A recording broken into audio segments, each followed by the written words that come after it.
Hi, my name is Pierre Tarnaud. I'm creative director on Absolver, and we're about to see some exclusive Absolver gameplay. So Absolver is an online action game with a focus on a very deep but accessible melee combat system.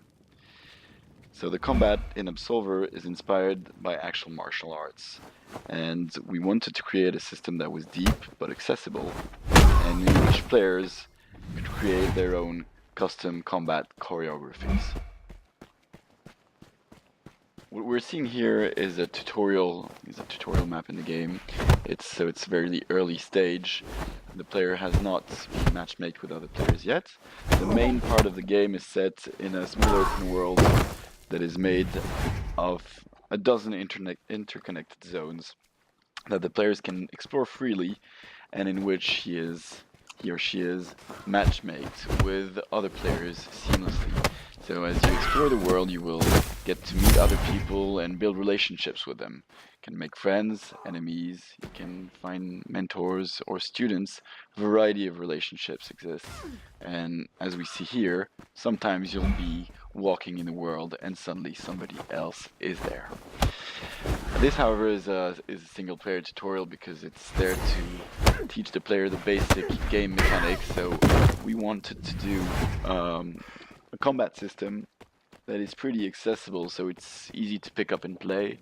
It's a 3D real-time combat system, but we added enough layers of depth, as we'll see, to have an actual competitive PvP experience. Because the endgame of Absolver is becoming the best Absolver and fighting others like you in PvP. So here we see that the special defense of that character.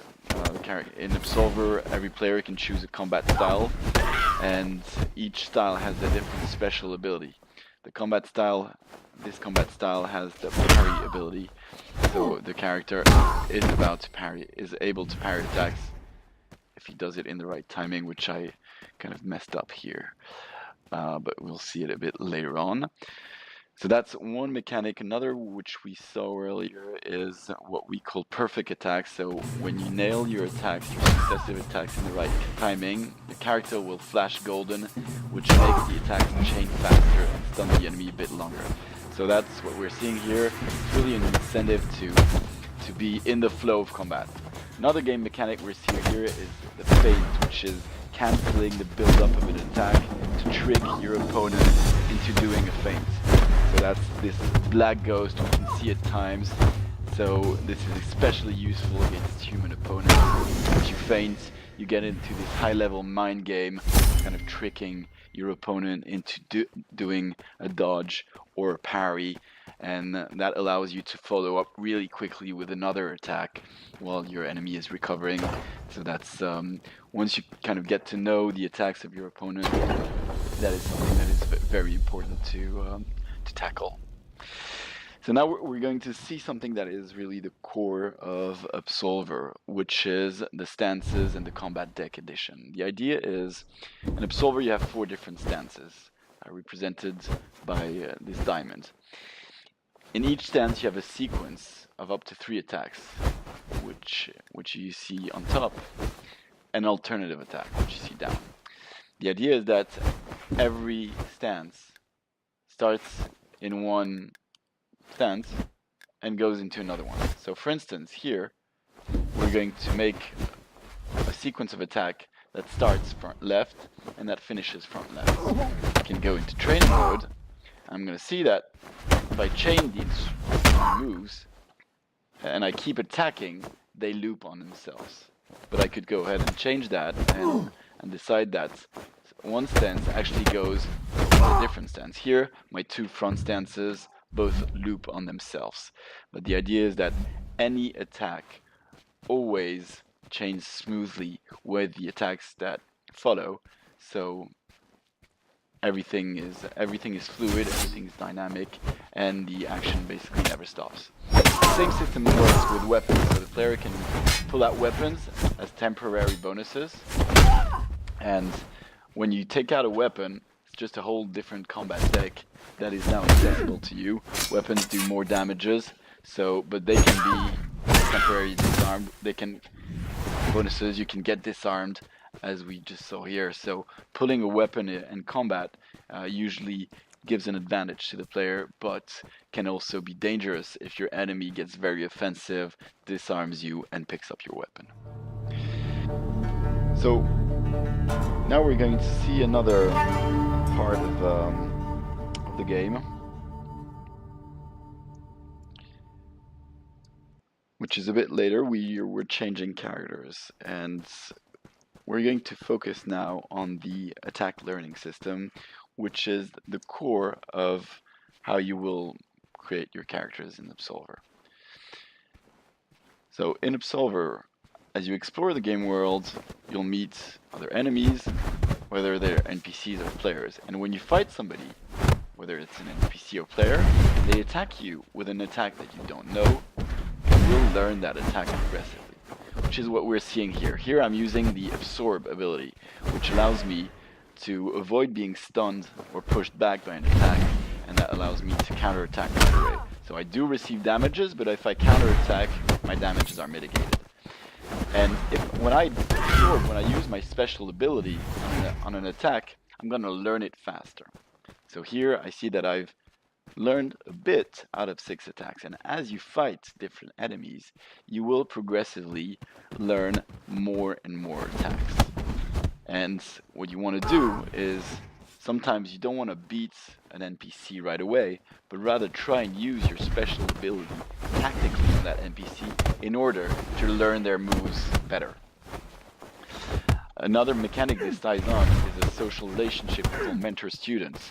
So what you can do when you meet another player is ask them to become your mentor. That way, that player will be able to teach you their combat style, and you'll be able to learn attacks faster than you would by fighting regular enemies.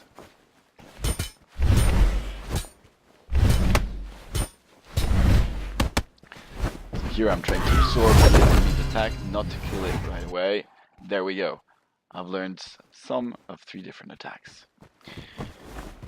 Now this character here seems a bit more dangerous, so I guess I'm gonna be careful in the early stages of combat. Valid tactic is to kind of get to know the moves of your opponents. That way you'll be able to counter the opponent more efficiently. This enemy has a combat style that has avoid as special ability. So my enemy can sidestep, duck under my attacks. He cannot parry or absorb, but he can certainly make these very short and fluid avoidance moves that allows them to follow up really fast and attack me. Every time my attack is a bit too predictable, the enemy ducks under it. So I've got to be careful here, maybe get some feints in order to get the edge in combat. Here I'm taking another stance. My back stance, I know that I have a low attack that allows me to beat that enemy. The enemy hasn't picked up my sword, so I can go ahead, pick up that sword. My health is pretty low, so I'm gonna heal up and keep on exploring that zone. So we're not going to show too much of that zone here, but before we jump to PvP, we wanted to show a bit of the customization system of Absolver. The general principle is that every gear, every piece of equipment, and we've got 9 different equipment categories in Absolver, every piece of equipment has specific parameters of weight and protection. And so you're kind of making that trade-off between weight that slows you down and protection that gives you, mitigates damages, and sometimes gear protects you better against blunt damage. Sometimes gear protects you better against cut damage, which is typically the damage that players get from weapons.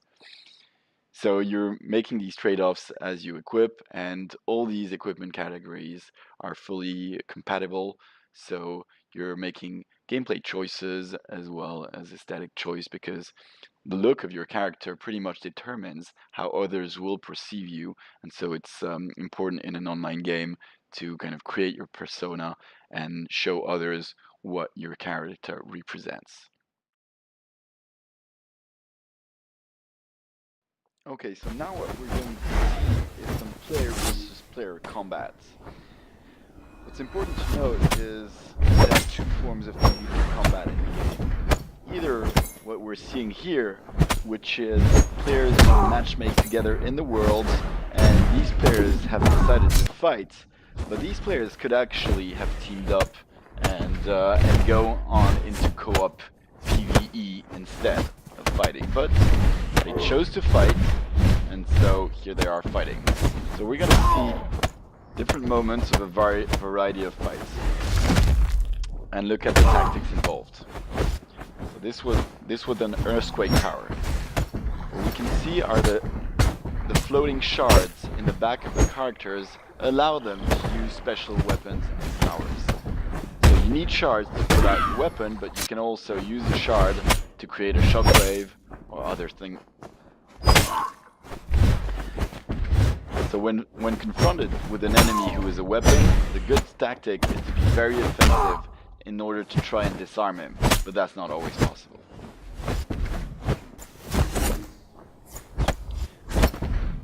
So we have two categories of weapons.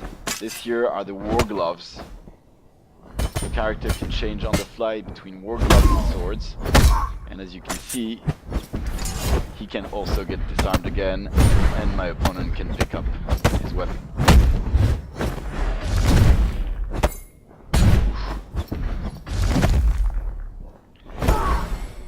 As we saw previously, it's very important to stay focused and keep these perfect attacks that make your character flesh golden, because that's how you get a faster edge in combat.